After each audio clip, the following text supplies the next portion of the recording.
Welcome to the studio at That Nerd Show. I'm Marcus Blake, and this is your daily nerd news for Monday, February 10th, 2020.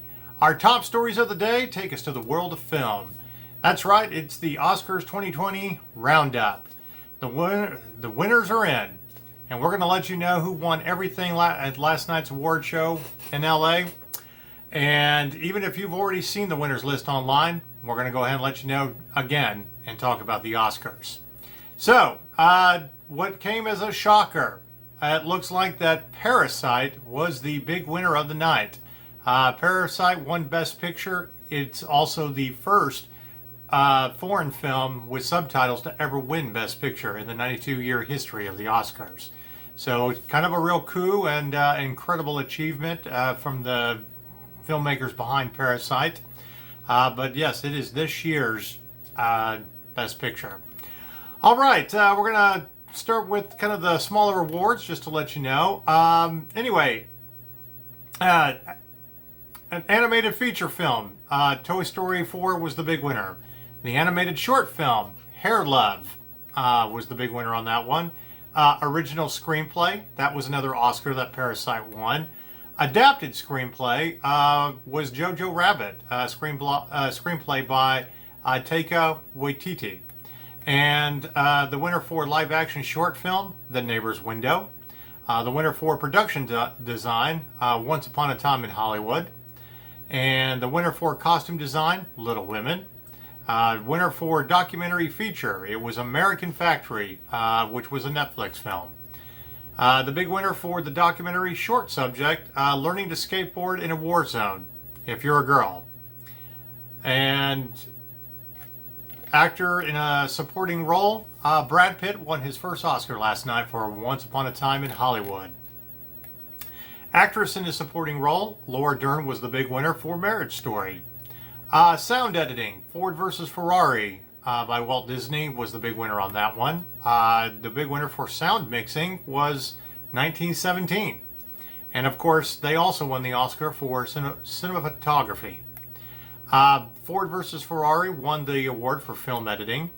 The best visual effects, the Oscar went to 1917. Makeup and hairstyling, the Oscar went to the team behind the movie Bombshell. The Oscar for international feature, that was another one for Parasite. The Oscar for original score was the Joker film. Best original song, I'm Gonna Love Me Again from Rocket Man, music by Elton John and lyrics by Bernie Taupin. The best director, the Oscar for best director went to Parasite for Bong Joon-ho. Actor in a leading role, Joaquin Phoenix won his first Oscar for The Joker. Actress in a leading role, Renee Zellweger won her second Oscar for Judy. And of course, yet again, the big winner of the night was Parasite. It was this year's Best Picture. Very interesting thing about the Oscars, it's also the lowest rated Oscars in the last 20 years. It looks like not as many people turned in to watch it. We've certainly had our own comments about the Oscars this year, especially since not one female director was nominated for the award. And I think Parasite was a big surprise to everyone. But congratulations to the filmmakers behind the movie Parasite. Not saying that it isn't well deserved, but it is an incredible achievement for a film that comes out of South Korea. All right, in other movie news, we've got two news items regarding Sylvester Stallone. The first one, Sylvester Stallone's movie Samaritan, which is his next film, rounds out its cast with Javon, Walton, Martin Starr, and others. This is a superhero thriller movie called Samaritan. It has its complete cast, and the production will ramp up next week with Euphoria actor and junior Olympic boxing prodigy Javon Walton landing the lead role opposite of Sylvester Stallone. Walton will play a young boy who is out to discover if a mystic superhero who vanished 20 years earlier following a tragic event is still alive. Also set To star is Silicon Valley's Martin Starr, Game of Thrones' Pilo Asbeck, and Orange is the New Black's Dasha Polanco, as well as Hannah Montana's Moises Arias. Overload Helmer, Julius Avery is directing the film from a screenplay by Brady F. Shute, who did the movie Escape Room, with additional writing by Mark L. Smith from The Revenant, and Zach Penn, Ready Player One, and Chuck McLean from City on a Hill. The story is based on Shute's original idea. The film is scheduled for release on December 11th via United Artists is releasing with Universal handling foreign distribution. Stallone and Braden Aftergood, partners for Balboa Productions, are producing The Samaritan as the first project for their company, and Shute will serve as the executive producer. In other news regarding Sylvester Stallone, after he gets done with The Samaritan, he is set to star in a dystopian action thriller called Little America, with Michael Bay as the executive producer. Anyway, he's attached to star in this action movie, which AGC Studios is launching as the EFM, where it's likely to be among the most in-demand packages. Basically, this film is set in a dystopian future where America has become bankrupt and turned into a war zone. Sylvester Stallone will play a former Army Ranger hired by an Asian billionaire to find his daughter. With the highly skilled sister of the missing woman along for the ride, Sly's Ranger must navigate the dark underbelly of Little America, a walled-off city within a city in Hong Kong where many Americans have fled. Universal Studios previously won the bidding war for the script by Rowan Athale, who comes from Strange But True. He will also direct. The project is now hitting the open market with Universal no longer aboard. Transformers and Six Underground director Michael Bay is the executive producer with his outfit Platinum Dunes production company, which also did A Quiet Place. But anyway, the project is being described as a reminiscent of John Carpenter's iconic 1981 sci-fi action thriller Escape from New York that starred Kurt Russell. But anyway, shooting is set to get underway this summer after Stallone finishes up everything with the film he's doing beforehand, the thriller called The Samaritan. All right, another movie news, some more stuff coming out of Sundance. Looks like there is another Sundance movie deal in the works. Basically, Neon strikes again. It is a deal for Elisabeth Moss and Michael Stuhlbarg's film called Shirley. But anyway, hours after making history on Parasite's dual Best Picture and Best International Film Oscar, Neon has closed a deal for the Sundance Film Festival buzz titled Shirley. The deal is for North American rights and it went for a low 7 figures. This film was directed by Josephine Drecker from a script by Sarah Goblins. The film stars Elisabeth Moss and Michael Stuhlbarg, Dessa Young, and Logan Lerman. The film tells the story of what happens when a young couple moves in with the famed author Shirley Jackson and her Bennington College professor husband Stanley Hyman. The young couple hopes to start a new life, but instead finds themselves fodder for a psychodrama that inspires Shirley's next novel. The film premiered in the U.S. dramatic competition and premiered January 25th at the Eccles in Park City. And of course, the film was financed by Los Angeles Media Fund. But anyway, Neon had a strong Sundance showing. Tom Quinn's distribution shingle came into the festival with a pre-buy for the Saoirse Ronan Kate Winslet star film Ammonite, and of course his teamed with Hulu for the festival record-breaking $22 million deal for Palm Springs. But it looks like the film company Neon has got a lot on its plate and got a lot of great films that they have plucked from Sundance. But that's what's going on with this latest film news. Now, the only TV news that we really have for today after the Oscars does involve a little bit of film, but because it's TCM, this is TV news. But for all of you that are yearning to go back and watch old Kirk Douglas films, there is a tribute set for TCM, which will include Spartacus, and of course Spartacus will be screening at the TCM Film Festival. But here's a little bit more information about it. After about 24 hours since losing Kirk Douglas, TCM announced the marathon of programming featuring the Hollywood legend, Hollywood's icons, some of his best films. But anyway, TCM wanted to remember Kirk Douglas, and of course they will showcase 11 of his classic films, including Spartacus, Man with a Horn, and Paths of Glory, along with the 2018 special live from TCM Classic Film Festival, Michael Douglas, in which Ben Mankiewicz interviews the latest actor and producer's son, Michael Douglas, at of course, the 2017 TCM Classic Film Festival. You can check out a promo video of that on TCM's website. But here is the full schedule if you want to catch this marathon, and it will be starting on March 5th. The first of this marathon will be The Stranger Love of Martha Ivers, and then followed by 2 Weeks in Another Town. After that, The Story of Three Loves. After that, Along the Great Divide. Next is Out of the Past, and then after that is Young Man with a Horn. After that is Lust for Life, and then we get Paths of Glory.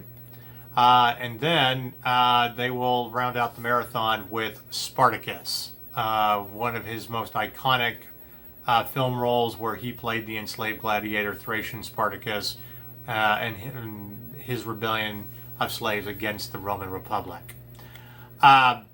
Then, right after that, they will do live from the TCM Classic Film Festival. But after that, you will get to see The Bad and the Beautiful.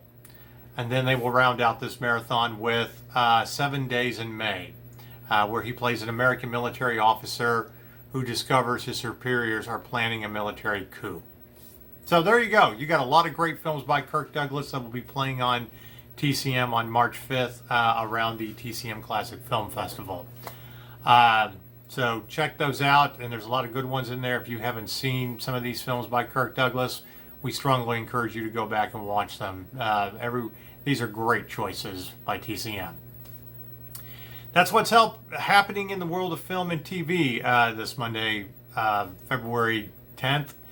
Not much after the Oscars, but a few items. Now our attention turns to the world of gaming. We have a couple of interesting gaming items for you, things that are kind of going on, and we wanted to let you know about them. So, little by little, we're going to keep getting more and more information about the next generation of consoles, the PlayStation 5 and the Xbox Series X, or as we're calling it, the Xbox 2.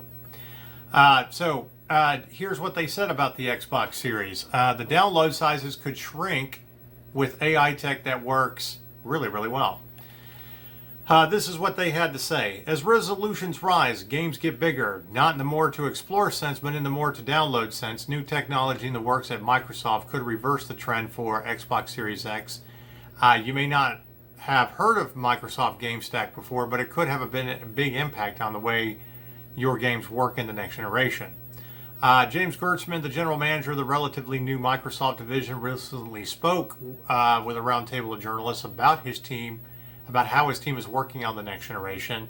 One attendee mentioned how some fans are using AI to automatically sharpen fuzzy textures in older games. That kind of technology could be helpful for new games too. But anyway, he went on to say that one of the studios inside Microsoft has been experimenting with using the machine learning modules for asset generation. It's working scarily well, as he pointed out, to the point where we're looking at shipping really low-res textures and having ML modes up-res the textures in real time. You can't tell the difference between the hand-authored high-res tech and the machine-scaled-up low-res texture, to the point that you may as well ship the low-res texture and let the machine do it. To be clear, Gertzman is talking about the machine. His comments were specifically in response to a question about the game development on the PS5 and Xbox Series X. taking small fuzzy textures and making them bigger and clear as you play the game. The download is way smaller, but there's no appreciable difference in game quality, he explained. He also went on to say that think of it more like a magical compression technology that's really magical. Take a huge R&D budget, look at things like that and say, either this is the next generation hard-hitting, hard thing to compete on, hiring data scientists for the game studio, or it's a product opportunity. We could be providing technologies like this to everyone to the level. In other gaming news, BioWare finally announced that they are committing to totally overhauling the game Anthem. They went on to say, or were quoted as saying, that sometimes we get it right and sometimes we miss. But anyway, now they are working on a long-term redesign of the game, according to General Manager Casey Hudson. She confirmed in a blog post reflecting on the game's troubled history and fundamental problems. Anyway, this post comes roughly 3 months after Kotaku reported an update referred to as Anthem's 2.0 and Anthem Next, which described a bottom-up transformation on the scale of No Man's Sky, Next, and Destiny, the Taken King. It sounds like that's exactly what BioWare has in mind. But anyway, she was quoted as saying that over the last year, the team has worked hard to improve the stability, performance, and general quality of life while, delivering 3 seasons of new content and features. We have also heard the feedback from fans that Anthem needs a more satisfying loot experience, better long-term progression, and a more fulfilling endgame. So we recognize that there's still more fundamental work to be done to bring out the full potential of the experience. And it will require more substantial reinvention than an update or an expansion. Anyway, the studio now hopes to reinvent the core gameplay loop with clear goals, motivating challenges and progression with meaningful rewards without sacrificing Anthem's killer app, namely flying and fighting in a vast science fantasy setting. But this also leads to what may be the most damning line in Hudson's post, and to do that properly, we'll be doing something like we'd like to have done more of the first time around, giving a focus team the time to test and look at everything and focusing on the gameplay first. But anyway, a previous report suggested that Anthem came together in just over a year after spending several years in development hell, and while BioWare largely dodged the circumstances described in the report, Hudson's comments suggest that Anthem's final prolonged spirit was far from ideal. She also says that BioWare will be working on this long-term update over the coming months, but it doesn't nail down when players can expect to come to the game, and while Anthem will remain online for the foreseeable future, seasonal content will be paired back to free up sources with the studio.